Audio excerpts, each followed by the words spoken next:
Happy day! Welcome to stock insights. நம்ம சேனலில் daily stock நியூஸோட updates தான் பார்த்துட்டு வரோம். இந்த கண்டென்ட்லாம் Economic Times, NDTV Profits, NBC TV18 மணி கண்ட்ரோல்லேருந்து எடுத்திருக்கேன். நான் செபி ரிஜிஸ்டர் அட்வைசர் கிடையாது. நீங்கள் இன்வெஸ்ட்மெண்ட் பண்ணுறதுக்கு முன்னாடி உங்கள் ஃபினான்ஷியல் அட்வைசரை கன்சல்ட் பண்ணிவிட்டு இன்வெஸ்ட்மெண்ட் பண்ணுங்கள்.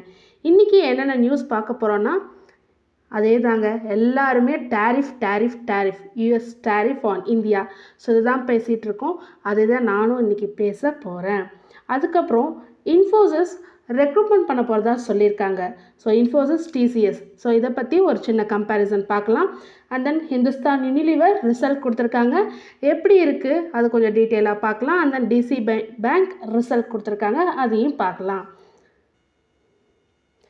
US president Donald Trump Wednesday பார்த்தீங்கன்னா ஈவினிங் ஒரு 6:30 PM அளவில் 25% tariff on goods coming from இந்தியான்னு சொல்லி போட்டாச்சு. ஸோ இந்தியாவுக்கு 25% டேரிஃப் August 1, அதாவது நாளையிலேருந்து இது அமலுக்கு வருதுன்னு சொல்லிட்டாங்க. என்ன மெயின் ரீசன் அவங்க சொல்லியிருக்காங்கன்னு பார்த்தீங்கன்னா, first India oil and military equipment Russia கிட்டேருந்து வாங்குறது. ஸோ இது ஒரு மெயின் ரீசனாக சொல்லியிருக்காங்க டேரிஃப் போடுறதுக்கு. அண்ட் தென் இந்தியா ரொம்ப ஹை டேக்ஸ் அண்ட் ரூல்ஸ்லாம் இருக்குது. ஸோ அதர் கண்ட்ரிஸ் பிஸ்னஸ் பண்ணுறதே இந்தியாவில் பிஸ்னஸ் பண்ணுறதே ரொம்ப கஷ்டமாக இருக்குது. Hard for other countries to do business அப்படின்னு சொல்லியிருக்காங்க. ஸோ ஈவன் இந்தியா எங்கள் ஃப்ரெண்டாக இருந்தால் கூட டேக்ஸஸ்லாம் ரொம்ப அதிகமாக இருக்குது. ஆன் இம்போர்ட்ஸ் ஹையஸ்ட் இந்த வேர்ல்டுலே ஹையஸ்ட்டாக இருக்குன்னு சொல்லியிருக்காங்க. So this is very difficult. ஒரு அன்ஃபேர் ட்ரேட் ரூல்ஸ் இந்தியாவில் இருக்குன்னு சொல்லியிருக்காங்க ட்ரம்ப். ஸோ இதுதான் மெயின் ரீசனாக சொல்லியிருக்காங்க. நேற்று ஈவினிங் நான் ஒரு 4 o'clock தான் வீடியோ போட்டேன்.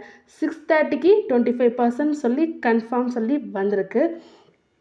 ஸோ இந்தியாவில் என்ன இதுக்கு நடவடிக்கை எடுக்க போகிறாங்க எல்லாம் இனிமேல் தான் தெரியும்.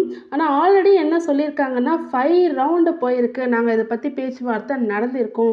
6th round late August means after 15 டேஸ்னு வச்சுக்கோங்களேன்.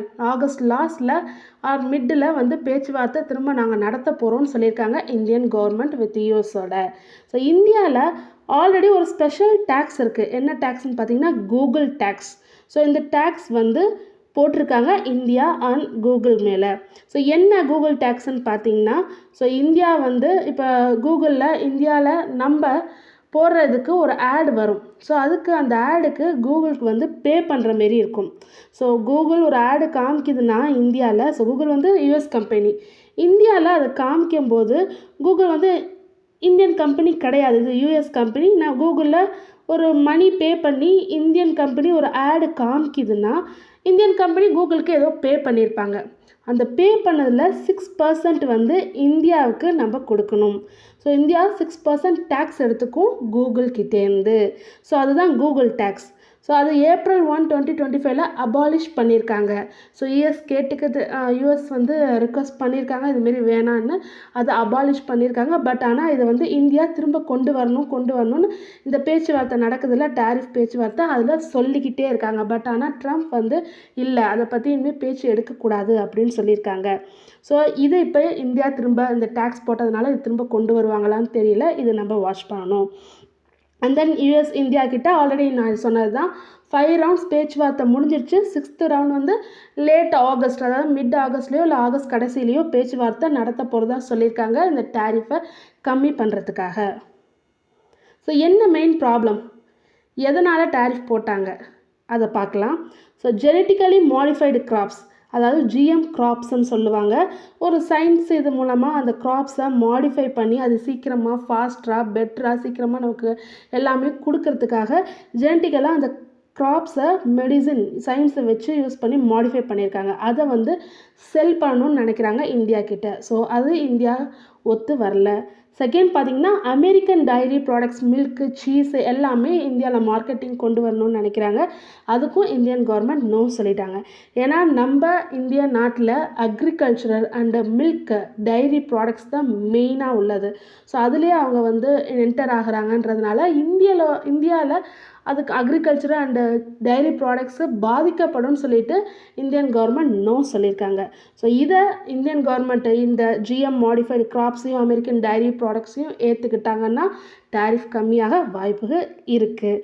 அது மட்டும் இல்லாமல் India oil and military equipments Russia கிட்டேருந்து பை பண்ணுறதை நம்ம ஆல்ரெடி பார்த்தோம். அது ஒரு பாயிண்ட். இது ஒரு மெயின் ப்ராப்ளம். அது மட்டும் இல்லாமல் பிரிக்ஸ் கண்ட்ரீஸ்லாம் சேர்ந்து ஒரு கரன்சி கொண்டு வரதா சொல்லியிருந்தாங்க. ஸோ அந்த கரன்சி வந்தால் 100% டேரிஃப் போடுவேன்னு கூட ட்ரம்ப் சொல்லியிருந்தாங்க. ஸோ இது ஒரு மெயின் ப்ராப்ளம். ஸோ இதனால் இந்தியன் ஃபார்மர்ஸ் டைரி ப்ராடக்ட்ஸ் எல்லாம் இந்தியாவில் ரொம்ப சென்சிட்டிவான குரூப், அதில் கை வைக்கவே முடியாது. ஸோ இந்தியன் ஃபார்மர்ஸ் எல்லாம் அஃபெக்ட் ஆவாங்க ஃபாரின் ப்ராடக்ட்ஸ் ஈஸியாக என்டர் ஆக ஆரம்பிச்சதுன்னா. ஸோ இதெல்லாம் தான் main problem. So total trade between India and US financial year 2025 எவ்வளோ நடந்திருக்குன்னு பார்க்கலாம். ஸ்மார்ட் ஃபோன்ஸ் பார்த்திங்கன்னா 24.1 பில்லியன் ஒர்த் வந்து ஃபினான்ஷியல் இயர் 25 அவங்க ட்ரேட் பண்ணியிருக்காங்க.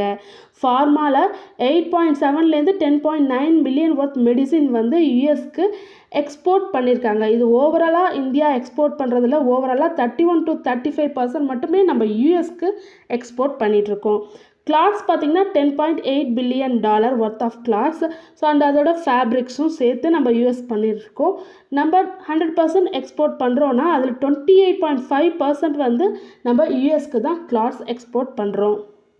And then marine products, seafood like ஷ்ரிம்ப்லாம் பார்த்திங்கன்னா $7.2 பில்லியன். அதில் யூஎஸ்க்கு மட்டும் நம்ம $2.4 பில்லியன் ஒர்த் வந்து எக்ஸ்போர்ட் பண்ணிகிட்ருக்கோம். ஸோ மெரைன் தான் ரொம்ப அதிகமாக நம்ம பண்ணுறது.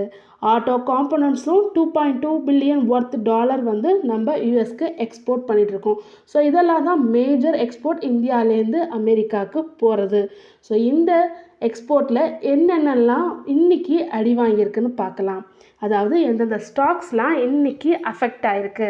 ஸோ மெரைன் ப்ராடக்ட்ஸ் பார்த்திங்கன்னா இந்தியாவில் லார்ஜஸ்ட்டாக நம்ம தான் ஷ்ரிம்ப் எக்ஸ்போர்ட் பண்ணுறோம். 40 to 45% ஆஃப் ஷ்ரிம்ப் எக்ஸ்போர்ட் யூஎஸ்க்கு நம்ம தான் பண்ணிகிட்ருக்கோம். ஸோ இது என்னென்ன கம்பெனிஸ் பண்ணுறாங்கன்னா Avanti feeds, Apex frozen food, water base. So இது எல்லாமே 6.6%லேருந்து 4.45லேருந்து 6.6% வரைக்கும் இன்றைக்கி கம்மியாக இருக்குது. அவந்தி ஃபீட்ஸ் பார்த்திங்கன்னா 6.6%, Apex frozen Food 6.5%, Water Base 4.5% இன்றைக்கி மார்னிங் ஏர்லி ட்ரேட்லேயே ட்ராப் ஆகிருக்கு. Next textile and apparel stocks பார்த்திங்கன்னா வெல்ஸ்பன் லிவிங், இண்டோகான், கேபிஆர் மில்ஸ் எல்லாம் 5% ட்ராப் ஆகிருக்கு. வர்தமான் டெக்ஸ்டைல் 6% ட்ராப் ஆகிருக்கு.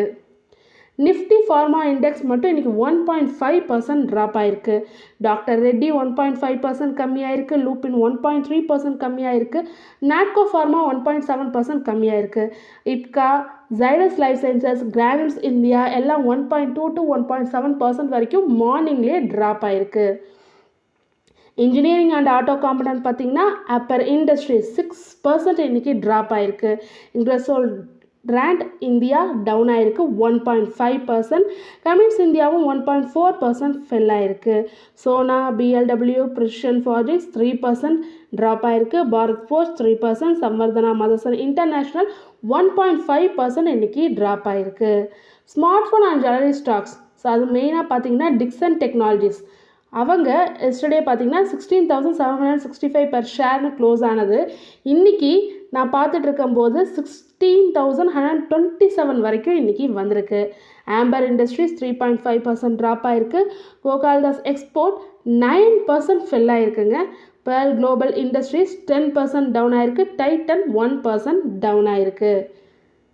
அது மட்டும் இல்லாமல் Nifty metal index, Nifty realty index எல்லாம் 1% ட்ராப் ஆகிருக்கு. ஹிந்துஸ்தான் காப்பர் மட்டும் இன்றைக்கி நான் ஆஃப்டர்நூன் பார்க்கும்போது 4% ட்ராப் ஆகிருந்தது. ஷோபா மோர் தென் 2% ட்ராப் ஆகிருக்கு. Oberoi relative, Phoenix mills, ramen shares எல்லாம் அரௌண்ட் 2% ட்ராப் ஆகிருக்கு. ஸோ இதுக்கு என்ன தான் தீர்வு? அந்த 6th ரவுண்டு பேச்சுவார்த்தை எப்போ நடக்குதோ அப்போ தான் நமக்கு அந்த தீர்வு தெரியும், குறைப்பாங்களா இல்லையான்னு. நெக்ஸ்ட்டு பார்த்திங்கன்னா இன்ஃபோசிஸ்லேருந்து சிஇஓ சாலி பெரக்ன்றவங்க இன்றைக்கி இன்டர்வியூ கொடுத்துருக்காங்க மணி கண்ட்ரோலில். என்ன சொல்லியிருக்காங்கன்னா நாங்கள் வந்து எங்களோட எம்ப்ளாயீஸ் கவுண்ட்டை இன்க்ரீஸ் பண்ண போகிறோம்னு சொல்லியிருக்காங்க. ஸோ 2 days முன்னாடியிலேருந்து டிசிஎஸில் நாங்கள் 12,000 வந்து எம்ப்ளாயீஸ் வந்து அவங்களோட 2% ஓவரால் எம்ப்ளாயீஸில் 2% வந்து நாங்கள் ரெடியூஸ் பண்ண போகிறோம்னு சொல்லியிருக்காங்க. ஆனால் இன்ஃபோசிஸ் இன்க்ரீஸ் பண்ண போகிறோம்னு சொல்லியிருக்காங்க. 17,000 எம்ப்ளாயீஸ் வந்து நாங்கள் Q1 மட்டும் ஹையர் பண்ணியிருக்கோம். இன்னும் 20,000 ஃப்ரெஷர்ஸை நாங்கள் ஆட் பண்ண போகிறோம் by the year end, financial year 26 எண்டுக்குள்ளே நாங்கள் 20,000 எம்ப்ளாயீஸ் ஒன்று ஆட் பண்ண போகிறோம்னு சொல்லியிருக்காங்க இன்ஃபோசிஸ். ஸோ இதுலேருந்து என்ன தெரியுது, இன்ஃபோசிஸ் வந்து அவங்களோட கம்பெனியை எக்ஸ்பேண்ட் பண்ண போகிறதா சொல்லியிருக்காங்க. யாரையும் வெளியில் அனுப்ப போகிறதா சொல்லலை, அதாவது லே ஆஃப் பண்ண போகிறதா சொல்லலை, கம்பெனியை எக்ஸ்பேண்ட் பண்ண போகிறதா சொல்லியிருக்காங்க. அதுவும் மெயினாக ஃப்ரெஷர்ஸை ஹையர் பண்ண போகிறதா சொல்லியிருக்காங்க. ஸோ அதனால் இன்ஃபோசிஸ் என்ன மெயினாக ஃபோக்கஸ் பண்ணுறாங்கன்னா கேம்பஸ் ஹையரிங் தான் பண்ண போகிறோம்னு சொல்லியிருக்காங்க. கேம்பஸில் ஃப்ரெஷ் ஸ்டூடெண்ட்ஸை கேம்பஸில் செலக்ட் பண்ணி அவங்களுக்கு ட்ரைனிங் கொடுக்க போகிறோம்னு சொல்லியிருக்காங்க. ஆனால் டிசிஎஸில் பார்த்திங்கன்னா அவங்களோட mid level employees and senior ரோல்ஸில் உள்ளவங்கள எல்லாரையுமே நாங்கள் ரெடியூஸ் பண்ண போகிறோம்னு சொல்லியிருக்காங்க. இன்ஃபோசிஸ் ரீஸ்கில் பண்ண போகிறதா சொல்லியிருக்காங்க, AI and digital technology. So இப்போ உள்ள டெக்னாலஜி லெவலில் என்னென்ன தேவையோ அதெல்லாம் நாங்கள் எங்கள் ஸ்டாஃப்ஸ்க்கு ரீஸ்கில் பண்ண போகிறோம்னு சொல்லியிருக்காங்க. பட் டிசிஎஸ் இந்த டெக்னாலஜி லேக் இருக்கிறவங்க எல்லாரையுமே ட்ராப் பண்ண போகிறதா சொல்லியிருக்காங்க. அது மட்டும் இல்லாமல் இன்ஃபோசிஸ் அவங்களோட ரெவன்யூ க்ரோத் கைடன்ஸ் சொல்லியிருக்காங்க.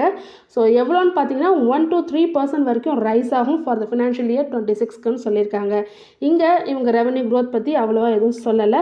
அதே சமயத்தில் ஆப்ரேட்டிங் மார்ஜின் பார்த்திங்கன்னா இன்ஃபோசிஸ்க்கு ஸ்டெடியாக இருக்கும். நாங்கள் 20 to 22% வந்து எங்களோட ஆப்ரேட்டிங் மார்ஜினை நாங்கள் மெயின்டைன் பண்ணுவோம்னு சொல்லியிருக்காங்க. இங்கே டிசிஎஸில் இந்த ரீஸ்ட்ரக்சரிங் ப்ராசஸ், அதாவது வெளியில் எடுத்துகிட்டு புதுசாக கொண்டு வராங்கல்ல, ஸோ இந்த ரீஸ்ட்ரக்சரிங் ப்ராசஸ் போயிட்டு இருக்கிறதுனால ப்ரெஷரைஸ் இருக்குன்னு சொல்லியிருக்காங்க டிசிஎஸ். டெக் இன்வெஸ்ட்மெண்ட் என்ன ஃபோக்கஸ் பண்ணுறாங்கன்னா இன்ஃபோசிஸில், ஸோ என்னென்ன டெக்னாலஜி ஃபோக்கஸ் பண்ணுறாங்கன்னா cloud, AI, data, digital transformation இதெல்லாம் ஃபோக்கஸ் பண்ணி எங்களோட ஃப்ரெஷர்ஸ்க்கு ரீஸ்கில் பண்ண போகிறோம். ஆல்ரெடி உள்ள எம்ப்ளாயீஸ்க்கு ரீஸ்கில் பண்ண போகிறோம். ஃப்ரெஷர்ஸ்க்கு அதுக்கேற்ற மாரி ட்ரைனிங் கொடுக்க போகிறோம். ட்ரைனிங் கொடுத்து எங்கள் கம்பெனியை எக்ஸ்பேண்ட் பண்ண போகிறோம்னு சொல்லியிருக்காங்க இன்ஃபோசிஸில். அதே டிசிஎஸில் இந்த ஏஐ க்ளவுடுக்கு ஷிஃப்ட் ஆகிறாங்க. பட் ஆனால் சில பேரை ரெடியூஸ் பண்ணுறாங்க, அதாவது லே ஆஃப் பண்ணிவிட்டு இதை தெரிஞ்ச, அதாவது ஆல்ரெடி ஏஐ அண்ட் டிஜிட்டல் டெக்கில் ஸ்கில்டு பர்சன்ஸை எடுக்க போகிறோன்னு சொல்லியிருக்காங்க. ஸோ இதுதான் டிசிஎஸ் அண்ட் இன்ஃபோசிஸ்க்கு உள்ள டிஃப்ரென்ஸ். அவங்க லே ஆஃப் பண்ணுறதுக்கு அவங்க அதாவது இன்ஃபோசிஸ் வந்து ஹையர் பண்ணுறதுக்கு தான் வந்து டிஃப்ரென்ஸ். ஸோ இன்ஃபோசிஸ் எக்ஸ்பேண்ட் பண்ணுறாங்க, டிசிஎஸ் ஆல்ரெடி உள்ளவங்க அன்ஸ்கில்டை லே ஆஃப் பண்ணிவிட்டு யார் ஸ்கில்டு பர்சனோ அவங்கள கொண்டு வரதா சொல்லியிருக்காங்க. ஸோ இன்ஃபோசிஸ் சிஇஓ சாலில் பராக்ன்றவங்க இன்றைக்கி மணி கண்ட்ரோலில் மார்னிங் பேட்டி கொடுத்ததில் இதை பற்றி சொல்லியிருக்காங்க. ஸோ அதனால் டிசிஎஸ் ஷார்ட் டேர்மில் அடி வாங்கிறதுக்கு நிறையா வாய்ப்புகள் இருக்குது. ஹிந்துஸ்தான் யூனிலிவர் Q1 ரிசல்ட் கொடுத்துருக்காங்க. இன்றைக்கி ஆஃப்டர்நூன் தான் வந்தது இந்த ரிசல்ட், ஒரு 12 o'clock அளவில் தான் வந்தது. நெட் ப்ராஃபிட் பார்த்திங்கன்னா 7.6% இன்க்ரீஸ் ஆகிருக்கு. நான் இயர் ஆன் இயர் பேசிஸில் கொடுத்துருக்கேன். ஸ்டாண்டர்ட் ரிசல்ட் 2722 crore கொடுத்துருக்காங்க. ப்ளூம்பர்கில் எஸ்டிமேட் பண்ணது 2583.38 crore. ரெவன்யூ பார்த்திங்கன்னா 3.9% இன்க்ரீஸ் ஆகிருக்கு. ப்ளூம்பர்கில் எஸ்டிமேட் பண்ணது 15,962.30 crore. இவங்க கொடுத்துக்கிறது 15,931 crore கொடுத்துருக்காங்க. எபிடா 1.3% கம்மியாயிருக்கு. ப்ளூம்பர்கில் எஸ்டிமேட் பண்ணது 3,617.81 crore. இவங்க கொடுத்துருக்கிறது 3,558 crore கொடுத்துருக்காங்க. எஸ்டிமேட்டை பீட் பண்ணலை. இயர் ஆன் இயர் பேசிஸ்லேயும் எபிடா கம்மியாயிருக்கு. எபிடா மார்ஜின் 23.5%லேருந்து 22.3% கம்மியாயிருக்கு. ப்ளூம்பர்கில் எஸ்டிமேட் பண்ணது 22.7%. பட் ஆனால் இன்றைக்கி நான் பார்க்கும்போது ஒரு 2 o'clock ரேஞ்சில் பார்க்கும்போது ஷேரோட ப்ரைஸ் 3.5% இன்க்ரீஸ் ஆகி ட்ரேட் ஆகிட்டு இருந்தது. எபிடா மார்ஜின் கம்மியாயிருக்கு. ஸோ ப்ளூம்பர்கில் எஸ்டிமேட் பண்ணதையும் இவங்க பீட் பண்ணலை. ஆனால் நெட் ப்ராஃபிட் இன்க்ரீஸ் ஆகிருக்கு, பீட் பண்ணியிருக்கு. ரெவன்யூ ஆனால் பீட் பண்ணலை. பட் ஆனால் ஷேர் ப்ரைஸ் 3.5% இன்க்ரீஸ் ஆகிருக்கு. என்ன ரீசன் பார்க்கலாம். அவங்களோட செக்மெண்ட் பெர்ஃபார்மன்ஸ் கொடுத்துருக்காங்க இயர் ஆன் இயர் பேசிஸில். என்ன செக்மெண்ட் பெர்ஃபார்மன்ஸ், அவங்களோட ஒவ்வொரு தனித்தனி செக்மெண்ட் இருக்குல்ல, ஸோ அந்த இதை பற்றி டீட்டெயிலாக கொடுத்துருக்காங்க. அவங்களோட ஹோம் கேர் ரெவன்யூ பார்த்திங்கன்னா இன்க்ரீஸ் ஆகிருக்கிறதா சொல்லியிருக்காங்க. 5,675 crore லேருந்து 5,783 crore இன்க்ரீஸ் ஆகிருக்கு அவங்க ஹோம் கேர் ரெவன்யூ ப்ராடக்டில் மட்டும். பர்சனல் கேரில் உள்ள ப்ராடக்டோட ரெவன்யூ பார்த்திங்கனாலும் இன்க்ரீஸ் ஆகிருக்கு. 2,385 crore 2,541 crore இன்க்ரீஸ் ஆகிருக்கு. பியூட்டியில் கிடைக்கிற ரெவன்யூவும் இன்க்ரீஸ் ஆகிருக்கிறதா சொல்லியிருக்காங்க. இயர் ஆன் இயர் பேசிஸில் 3,349 crore இன்க்ரீஸ் ஆகிருக்கு. ஃபுட்டோட ரெவன்யூ இன்க்ரீஸ் ஆகிருக்கு. 3,850 crore 4,016 crore இன்க்ரீஸ் ஆகிருக்கு. ஸோ செக்மெண்ட் வைஸில் இயர் ஆன் இயர் பேசிஸில் நல்ல பர்ஃபார்மன்ஸ் கொடுத்துருக்காங்க ஹிந்துஸ்தான் யூனிலிவர். ஸோ இது காரணம் மார்க்கெட் ஏறினதுக்கு. செகண்ட் பாயிண்ட் பார்த்தீங்கன்னா அவங்க அனௌன்ஸ் பண்ணியிருக்காங்க, டீமெர்ஜர் அனௌன்ஸ் பண்ணியிருக்காங்க. இது ஆல்ரெடி ஒரு 3-4 மந்த்ஸாக இந்த ப்ராசஸ் போயிட்டு தான் இருக்குது. இந்த டீமர்ஜர் என்னன்னு பார்த்தீங்கன்னா அவங்களோட ஐஸ்கிரீம் பிஸ்னஸை டீமர்ஜர் பண்ணுறது தான். இது வந்து இந்த ஃபினான்ஷியல் இயர் 4th குவார்ட்டரில் முடிவடைஞ்சிரும். இதுக்கான மீட்டிங் வந்து August 12 நடக்க போகிறதா சொல்லியிருக்காங்க. கம்மிங் August 12 நடக்க போகிறதா சொல்லியிருக்காங்க. So board meeting. ஸோ அப்போ இன்வெஸ்டர்ஸ் கிட்டேருந்து பேச்சுவார்த்தை என்ன பிளான் எப்படி டீமர்ஜர் பண்ணுறது, பண்ணலாமா வேணாமா, எல்லா பிளானிங் ப்ராசஸும் அன்றைக்கி நடக்கும்னு சொல்லியிருக்காங்க Hindustan Unilever. DCB bank Q1 result கொடுத்துருக்காங்க. ஷேர் இன்றைக்கி 4.5% டவுன் ஆயிருக்கு ரிசல்ட்டோட ரியாக்ஷனாக. நெட் ப்ராஃபிட் பார்த்தீங்கன்னா 19.7% இன்க்ரீஸ் பண்ணியிருக்காங்க. 131 crore-லேருந்து 157 crore இன்க்ரீஸ் ஆயிருக்கு. நெட் இன்ட்ரெஸ்ட் இன்கமும் 16.9% இன்க்ரீஸ் ஆயிருக்கு. 497 crore-லேருந்து 580 crore இன்க்ரீஸ் ஆயிருக்கு. ஆப்ரேட்டிங் ப்ராஃபிட்டும் 59.2% இன்க்ரீஸ் ஆயிருக்கு. ஆனால் ப்ரொவிஷன் இன்க்ரீஸ் ஆயிருக்கு. ப்ரொவிஷன்ஸ்னால் என்னன்னு கேட்டிங்கன்னா, ஸோ கம்பெனிக்கு ஏதாவது சர்டன் லாஸ் வருதுன்னா ஒரு செட் ஆஃப் மணியை எடுத்து வச்சுருப்பாங்க அந்த லாஸை கவர் பண்ணுறதுக்கு. ஸோ அது இன்க்ரீஸ் ஆயிருக்கு. 28.4 crore-லேருந்து 115 crore இன்க்ரீஸ் ஆயிருக்கு. ஸோ ரொம்ப அதிகமாக இருக்குது. ஸோ அதனால தான் ஷேர் இன்றைக்கி 4.5% டவுன் ஆயிருக்கு. கிராஸ் என்பிஏ பார்த்தீங்கன்னா 2.99%லேருந்து 2.98% கம்மி பண்ணியிருக்காங்க. பட் ஆனால் நெட் என்பிஏ இன்க்ரீஸ் ஆயிருக்கு. 1.12%லேருந்து 1.22% இன்க்ரீஸ் ஆயிருக்கு. So non performing asset increase ஆனதும் ப்ரொவிஷன் இன்க்ரீஸ் ஆனது தான் இன்றைக்கி ஷேர் ப்ரைஸ் டவுன் ஆகிறதுக்கு main reason. Saregama India Q1 result கொடுத்துருக்காங்க. நெட் ப்ராஃபிட் 0.7% டவுன் ஆயிருக்கு. ஸோ ரொம்ப அதிகமாக இல்லை, 0.7%, 36.7 crore கொடுத்துருக்காங்க. ரெவன்யூ 0.7% இன்க்ரீஸ் ஆகிருக்கு. ஸோ இதுவும் ரொம்ப இன்க்ரீஸ் ஆகலை, கம்மியானதும் ரொம்ப கம்மியாகலை, இன்க்ரீஸ் ஆனதும் ரொம்ப அதிகமாகவும் இன்க்ரீஸ் ஆகலை. 205லேருந்து 207 crore இன்க்ரீஸ் ஆகிருக்கு. எபிடா 7.4% இன்க்ரீஸ் ஆகிருக்கு. 55.3 crore கொடுத்துருக்காங்க. எபிடா மார்ஜின் 25.1%லேருந்து 26.7% இன்க்ரீஸ் ஆகிருக்கு. நான் பார்க்கும்போது ஆஃப்டர்நூன் இந்த ஷேரோட ப்ரைஸ் 1.7% பாசிட்டிவில் ட்ரேட் ஆகிட்டு இருந்தது. தொடர்ந்து இதுமாரி யூஸ்ஃபுல்லான மார்க்கெட் அப்டேட்ஸ் வேணுன்னா மறக்காமல் நம்ம சேனலை சப்ஸ்கிரைப் பண்ணுங்கள், பெல் ஐக்கான் கிளிக் பண்ணுங்கள், லைக் அண்ட் ஷேர் பண்ணுங்கள். தேங்க்யூ.